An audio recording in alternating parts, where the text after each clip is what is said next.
Hello, it's me, Arden Lee. I am back today with another video, and today I would like to talk about how being one of the cool kids is not the same thing as creating a sustainable life for yourself. Before I get into that, if you don't know me already, I am the creator of the Repatterning Project, and if you want to learn more about that, check out the description box for a link to a free PDF guide to the repatterning modalities so you can learn about what we do. And there's also a link to a free Facebook group for a community of peers where you can find support and connect with me and have all of your burning questions answered. We are a community along with an 8-week course that is all about hacking your beliefs and your thoughts to create your reality, optimize your life for success and happiness. So do check us out. Now I'm going to go ahead and get to the topic I want to get today, which is how often we are geared to spend our energies on ways that we try to fit in or be cool or otherwise impress people in ways that ultimately don't serve us and don't serve our happiness. So being one of the cool kids is not the same as creating a sustainable life for yourself. There's so many ways in which we can demonstrate this, in which we can see this, right? For example, for me, it was a lot about materialism when I was in my 20s. I'd gotten hurt by some people, I had been burned, and I didn't want to let anyone see me fail. I said, I have to go out and create a new life for myself, and I did my very best. But along the way, I was so much more invested in appearing to have a great life than actually creating a sustainable life for myself that I invested my time and money and energy in so many things that were merely signifiers of having a great life, So things like expensive shoes or whatever. I know I keep coming back to that, but that's like it's the biggest example I have from my own personal life. Expensive shoes or nice things or whatever, and then it would be a matter of I'm gonna go out and you must respect me, you must look up to me, you must see how amazingly I'm doing for myself because I have all these signifiers of abundance, of wealth, of having this amazing life. And meanwhile, I was certainly doing okay for myself for someone who was in her 20s. I was also, I published my first book before I turned 30. I was like, wow, that's a pretty significant marker of success. Especially in 2011 when there wasn't as much accessibility to the publishing industry as there may be today, especially with the stigma around self-publishing having lessened a bit. Now you can write a book and put it out whenever, and it's self-publishing is it's almost the same thing as having a normal publisher because your sales are going to depend on whether people actually care about your book or not, regardless of who puts it out. Now that everything's online, that was a bit of a tangent, but anyway, I was so focused on doing things that made me look cool, and ultimately I wasn't following my heart. And this crops up everywhere.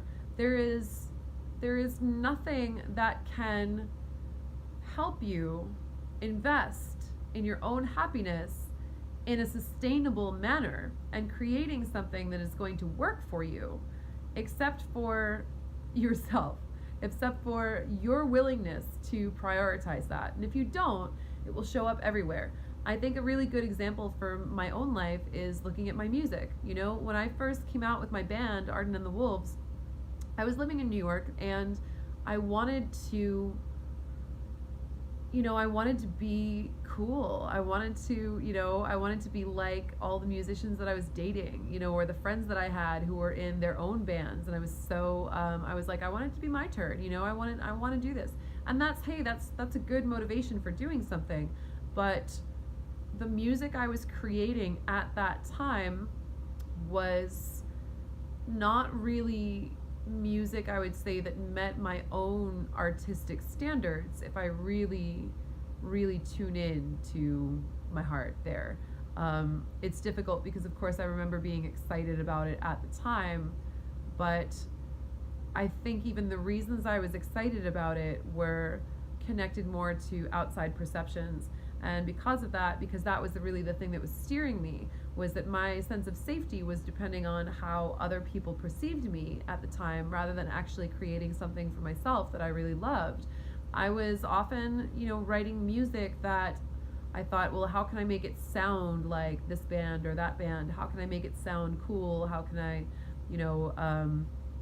whatever it was, I wasn't following my own heart so much. And now, since I've gone on this journey, and since I put out an EP in February of 2018, called "Who Can You Trust?" And I really decided, in the process of recording that EP, to invest in myself as an artist, to take myself seriously as an artist, to recognize that I actually do have gifts and I have talents that are worth pursuing in a way that means something. My music is so much better. And some of it is comes from a place of real uncoolness. I decided to write a rock tango. Who does that, right? Like when you think about what are other bands doing, or what is something that's really cool, you're not really guided toward the Moulin Rouge tango for inspiration or whatever, but or you're not guided to write about the things that I ended up writing about. You're not really guided to tap into your own genius, your own ingenuity, and your own original ideas, because you're worried about how it looks, and you're basing it. It's not even that you're worried about how it looks. It's like you're just not connected to your own heart, because you're not connected to your own self-expression, because that's not what you're prioritizing. So it's almost like you don't even get to ask yourself what you really want to create, because you're just jumping to that template that feels safe or feels cool. Same thing. If you're looking to be accepted, you're going to look toward what feels cool in order to stay safe. And by safe, of course, I mean accepted within your social circles. So it's important to realize ultimately that this drive to be accepted, this drive to impress other people, this drive to prioritize the ways that others perceive you, is an incredible waste of energy and time and resources and bandwidth, because ultimately that's not what's going to create a life for you that's happy. Ultimately, that's going to have you dating partners that look good on paper, but that maybe you don't really want to date, or that maybe end up not treating you as well as you deserve.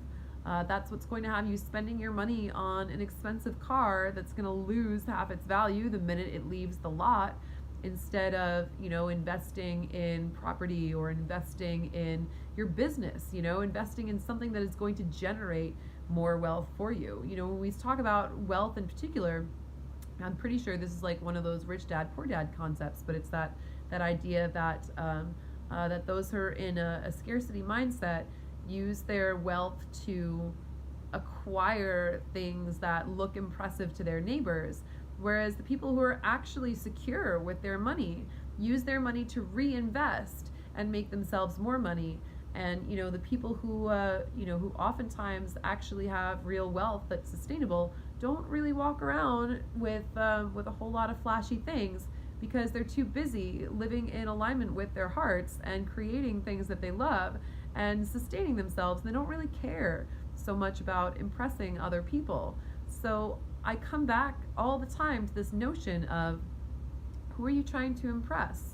I believe it was the Dalai Lama who, I'm paraphrasing here, but I believe it was the Dalai Lama who had a quote that went something like, mankind is the strangest of creatures, because he trades his time for money to buy things that he doesn't need in order to impress people that he doesn't even like. And man, that quote hit home. Who was I, even in those years that I really felt like I had something to prove, that I had to prove that I was okay, that I had overcome trauma, and not only overcome trauma, but really succeeded. You know, that idea of living well is the best revenge. Well, I was a little too focused on looking like I was living well and not actually living well. And this meant that I was funneling resources toward creating a life that I thought should look on paper like I was very happy. And to be fair, in so much of our society, we are told, you know, through advertising that XYZ will make us happy. You know, if only we looked like that model on the cover of the magazine, then we would be happy. If only we owned this new iPhone, then we'd be cool like everybody else. If only we had this, if only we had that. We are bombarded with those messages. So please understand that if you're someone who has also been susceptible to this, you know, the odds are stacked against you, and you do have to, you know, swim upstream a bit to break out of this mentality, because we are ruled by corporations around us who want us to buy things, and they want to keep us unhappy, so we keep supporting them. So you will get these messages, and they will say to you, buy this, buy that, you know, buy all these things, and then you'll be happy. And the truth is, that's not really what creates happiness in your life, and it's certainly not what creates sustainability. What really creates sustainability is knowing your worth and having something of value to offer the world, and being able to scale that and live your purpose and live your passion, and to turn that purpose and that passion into a machine that really feeds you, you know, to make sure your relationships are healthy ones with people who are respecting you, who are treating you well, rather than people who just look good on paper. You know, how many of you have had a breakup and then said, oh, I need to date someone who looks better than my last ex, you know, has a better job, or it just looks like a better catch or whatever. And meanwhile, that person could be a narcissist or an abuser behind closed doors, but hey, long as you look like you're doing better than last time, for all those people who are your haters or whatever, that's where it gets really toxic. So again, being one of the cool kids will not sustain you. Create a life that is for you, that is based on the things that actually make you happy, and that's going to really affect you in long term in a positive way. That's going to help you create an authentic life that actually serves you. So thank you again for listening, and I will see you next time.